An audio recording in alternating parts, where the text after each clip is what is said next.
When will Nigeria have a vibrant leader? If you read the speeches of the Russian and Ukrainian presidents, Putin and Zelensky, when Russia started our onslaught on Ukraine last week, you'll appreciate the need for an educated president, young or old, who is well grounded in his or our nation's history and international politics. A president who truly cares about the welfare of his or our people and is committed to serve, even if they die doing so. Russian President, 69 years old Vladimir Putin, was very coherent on his unwavering stance that he would not allow their neighbors, house their enemies, and any country that stands in the way of Russia's invasion of Ukraine would also be hit so hard by Russia that they wouldn't have time to blink nor call for backup.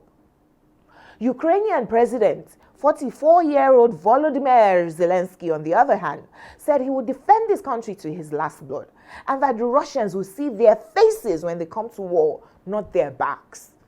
No wonder his citizens are signing up to pick up arms to defend their country. Inspirational leadership.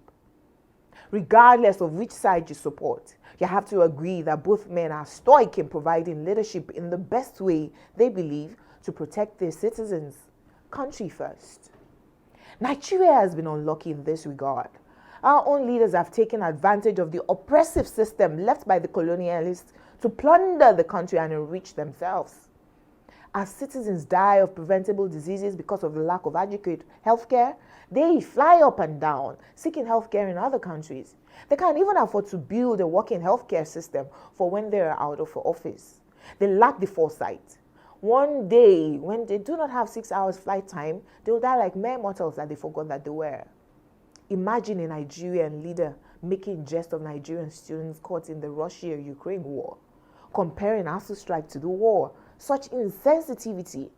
Same rulers whose children school abroad at the expense of Nigerian students who spend 8 years for a 4-year course because of incessant ASU strikes. Will these people make heaven?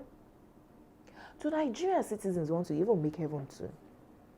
Governor El-Rufai joked about Lagosians making heaven after withstanding so much traffic gridlock on a daily basis in Lagos.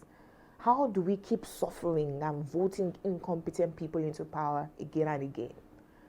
The one that baffles me the most is how we are now asking Air Peace to be punished if they do not apologize for not calling back a flight that was already taxiing. Just because the Emir of Kano was to be on that flight. It was called disrespect. Isn't it respectful to consider other people's time?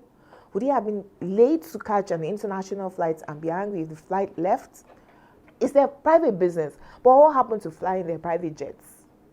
Nigeria just seems to be on a cruise. I just can't fathom how we celebrate our anyhowness. 2023 election timetable has now been released and we're discussing the old politicians as usual. As the youth don't have the wherewithal or stolen wealth to compete in elections, where will Nigeria have vibrant young leaders like those of Ukraine, France, Canada? I just wonder. I tell you when. When you and I come together and fund the young politicians we believe in, rather than pursue the old money bags because we're also trying to escape poverty, that's when. Young Nigerians are the majority. We have the voting bloc. If we commit to supporting competent politicians by donating to them, joining their political parties, and representing them as polling units as agents, will help change the face of politics in Nigeria forever. Why? Because electronic transmission of results will eliminate rigging or reduce it to the barest minimum. Our votes will count. Take ownership of Nigeria's future now. It's in our hands. You will succeed in 2022.